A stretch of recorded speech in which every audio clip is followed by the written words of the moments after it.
महाराष्ट्र और झारखंड विधानसभा चुनाव के लिए शोर थम चुका है। चुनाव प्रचार के आखिरी दिन सभी दलों के नेताओं ने पूरे दमखम के साथ चुनाव प्रचार किया।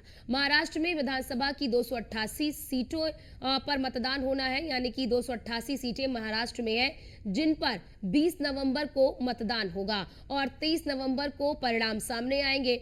झारखंड विधानसभा चुनाव के दूसरे चरण में 38 सीटों पर मतदान होंगे। आज और बताया जा रहा है कि आज यानी कि कल तो चुनावी शोर थम चुका है और अब इंतजार है 20 तारीख का और उसके बाद इंतजार रहेगा 23 तारीख का, जब नतीजे घोषित किए जाएंगे। ये रिपोर्ट देखिए।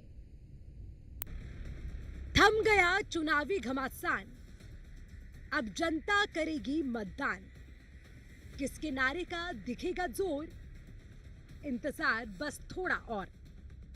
दो राज्य में होने वाले विधानसभा चुनावों में दावों और वादों के बीच चुनावी घमासान थम गया। निश्चित ही ये सियासी लड़ाई बहुत बड़ी है। लोकसभा चुनाव के बाद हरियाणा और जम्मू कश्मीर में जनता ने अपना फैसला सुना दिया है और अब बारी महाराष्ट्र और झारखंड की है। महाराष्ट्र के चुनाव में हरियाणा की तरह ही बीजेपी ने बटेंगे तो कटेंगे के नारे पर पूरा मोर्चा सजाया। अक्सर इस नारे को उत्तर प्रदेश के मुख्यमंत्री योगी आदित्यनाथ के साथ जोड़कर देखा जाता है। योगी आदित्यनाथ महाराष्ट्र में भारतीय जनता पार्टी के स्टार प्रचारक भी रहे हैं। बटेंगे तो कटेंगे नारे को ध्रुवीकरण की राजनीति से जोड़कर देखा जा रहा है। ये नारा जैसे ही उछला, बीजेपी के प्रचार अभियान का हिस्सा बन गया और चुनावी रैलियों में इसका शोर खूब सुनाई दिया। चुनाव प्रचार में विपक्षी पार्टियों ने धारावी रीडेवलपमेंट प्रोजेक्ट को बड़ा मुद्दा बनाया। साथ ही राहुल गांधी ने आरक्षण और संविधान को लेकर बीजेपी और आरएसएस पर हमला किया। अब जानते हैं कि हर रीजन में कैसी है पार्टियों की स्थिति।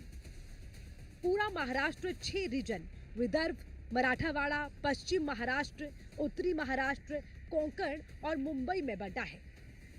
सबसे ज्यादा 70 सीटें पश्चिम महाराष्ट्र में हैं, सबसे कम 35 सीटें उत्तरी महाराष्ट्र में हैं।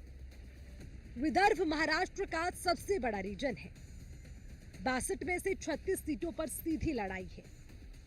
नागपुर विदर्भ का सबसे बड़ा शहर है। यहां राष्ट्रीय स्वयंसेवक संघ का हेडक्वार्टर भी है। देवेंद्र फडणवीस नागपुर से ही चुनाव लड़ रहे हैं। केंद्रीय मंत्री नितिन गडकरी भी यहीं से हैं। विदर्भ में आरएसएस का कैडर एक्टिव रहा, लेकिन यहां कांग्रेस ज्यादा मजबूत दिखती है। 2019 में बीजेपी ने सबसे ज्यादा 29 सीटें जीती थी। लोकसभा चुनाव 2024 के बाद आंकड़े बदल रहे हैं। कांग्रेस को 30 और बीजेपी को 15 सीटों पर बढ़त है। पश्चिम महाराष्ट्र शरद पवार की पार्टी का गढ़ रहा है। अब एनसीपी 2 धड़ों में बंट चुकी है। शरद पवार और अजीत पवार की एनसीपी के बीच लड़ाई है। इलाके में मराठा आरक्षण आंदोलन का असर भी दिखेगा, क्योंकि मराठाओं की बड़ी आबादी यहां रहती है। बीजेपी यहां तीसरे नंबर की पार्टी बन सकती है।